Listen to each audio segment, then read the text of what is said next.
Hello and welcome, this is Megz StarCraft bringing you StarCraft 2 from Egypt. Now today we are playing another live game in StarCraft 2 and this game is going to be actually a Protoss versus Zerg. So I've been working on a weird build which is based around Adepts, which means I actually make an early Adept attack with Glaves with the new Glaive, what is it called?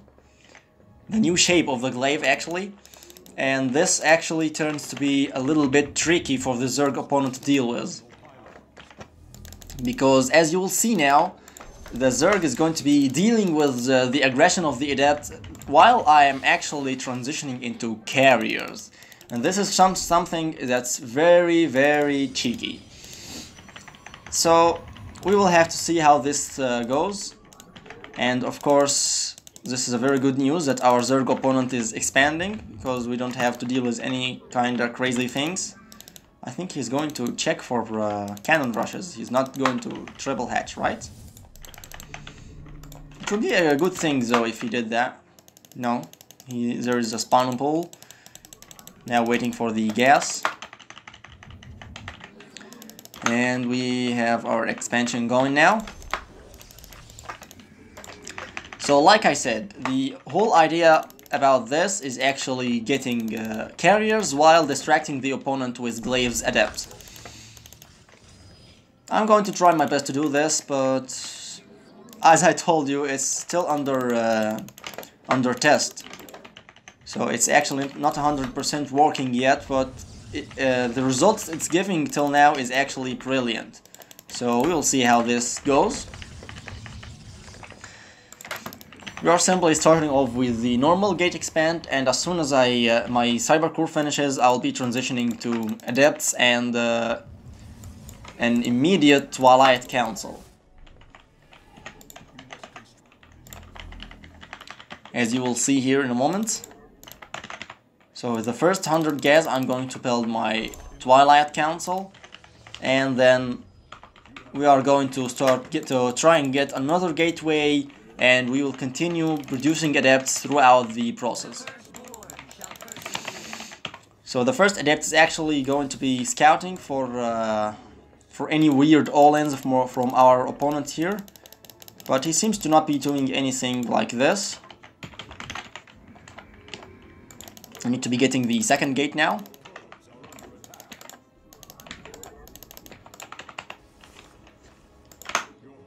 So this is actually going to be cool.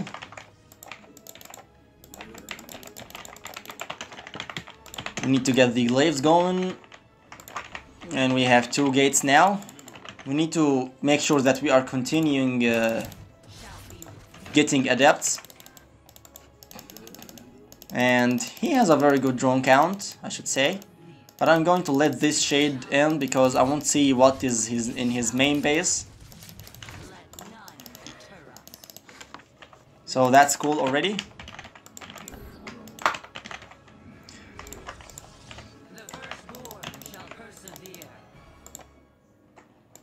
So we need now to start working on our third base.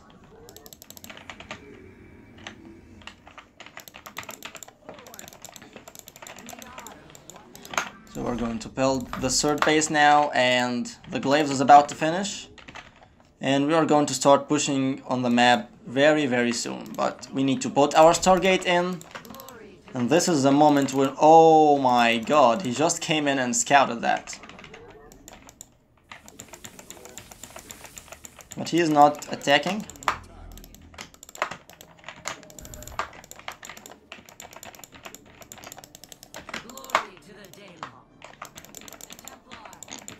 So this is so cool. But I'm not so sure that he saw the...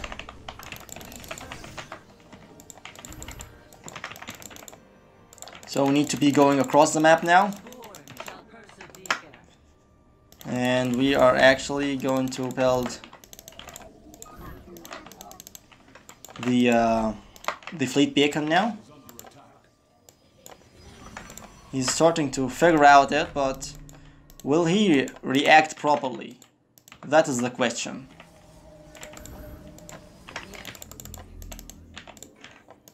So we are going to shade in the main base and start working on these probes.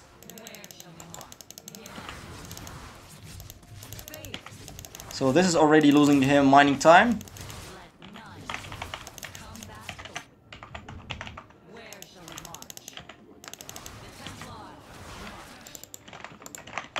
So we need to actually keep on doing this.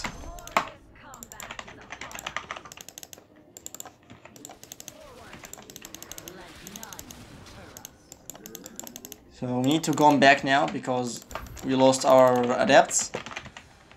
But we will be getting the carriers now, so no worries.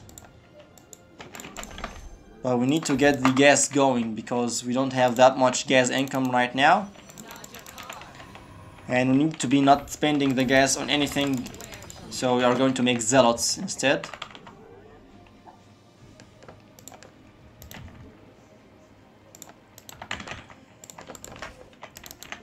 I'm trying to chrono boost out this carrier to defend any kind of attack that he might throw at me.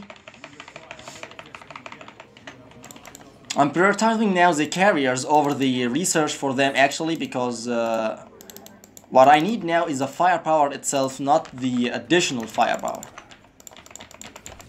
And as you can see, he is testing the water, but he will be losing, the more he waits, the more that he will be losing this game. Now I think I can get 2 more gates, like here. Like this, and starting our air upgrades.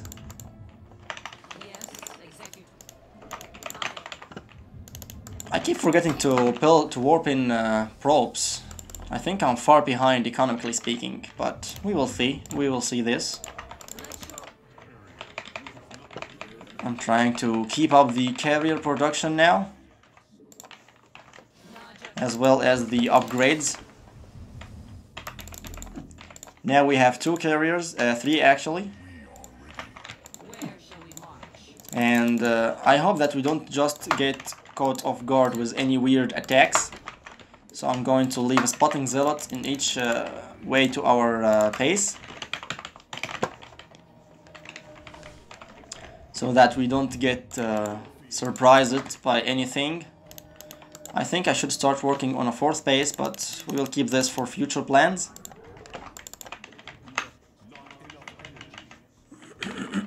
Oh, of course we need pylons, right? These things cost pylons. And we need the chrono boosts, please. I think now as we have 3 more carriers coming after these 4, I think I should start working on the mothership and the forge actually, to protect my carriers with oh, what is this? Where are you going?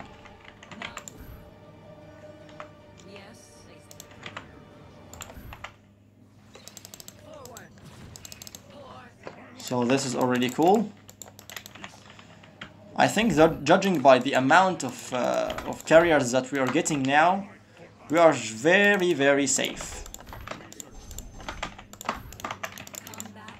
And we have actually, we also have charge now. And we can start adding some more cannons here to protect ourselves from anything. And we can even start getting more carriers, and everything is going well for us. Oh, we need this much.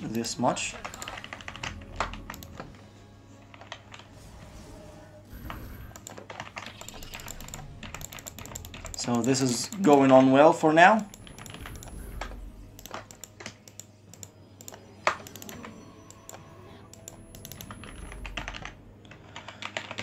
So we need some more carriers, of course, and chrono boost this thing and this thing, actually.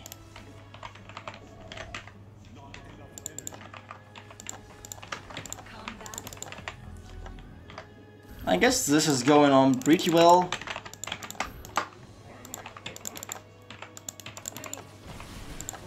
Here is the attack comes, and I think I can take out this attack, right?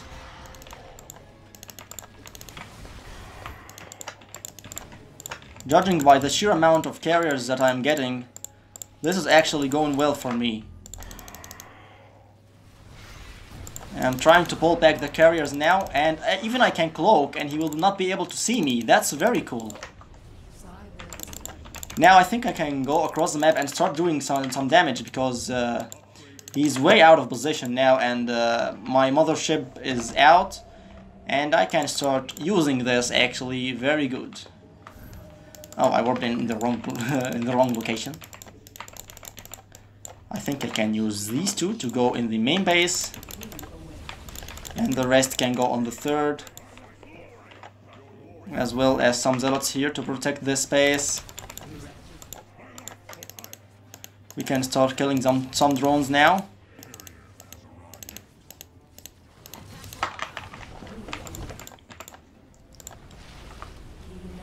He doesn't see what he's attacking, so this is very bad for him. I can snipe these two overseers. Now he doesn't see anything, and I can protect my mothership now, and he will not be able to see my carriers until it's too late. So this is already very good for us, and I guess this is it. GG. So that wasn't actually a very funny build to do and to execute myself, because it's actually a little bit of an old build, an old strategy to play the mass carrier thing.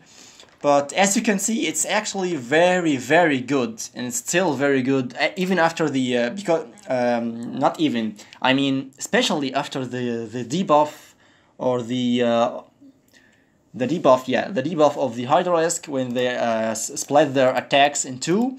And the second thing is the ability of the Zerg to actually deal with the initial aggression that you will throw at him.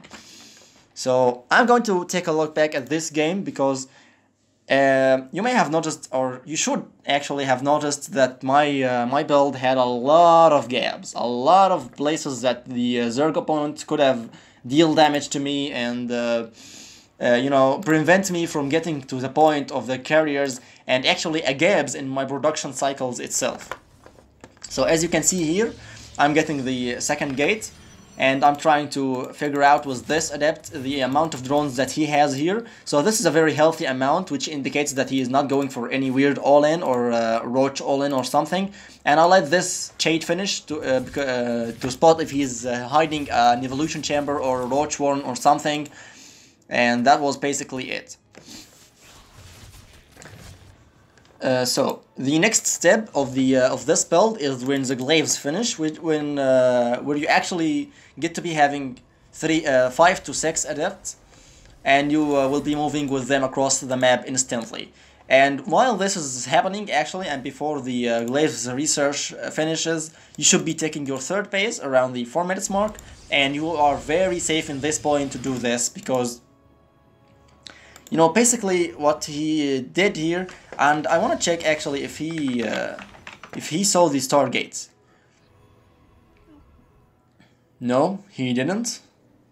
But he split one Zergling that I didn't notice, and this actually was very good from him, because this Zergling came in later and started to scout my buildings, and he saw the stargates and the fleet beacon as well. So this is a very good indicator for him that he's being cheesed, or that he's being you know, trolled into some weird strategy. Now for the economy goes, I'm a little bit ahead economically speaking, but you know, this is Zerg, and he can produce many drones at a single time. He's even going for a 4th base now. This is very good for him. And yeah, there's 10 drones on the way, so you will see him ahead in economy in just a little bit. And he is now just see the fleet beacon. Now this is a very good moment, because in this moment I start to actually deal economic damage to him. Like the drones being pulled this way around, and they are not doing anything, is actually very bad for a Zerg player, for any player in general, because the amount that they spent on the time that they spent actually on doing this makes him lose a lot of mining time.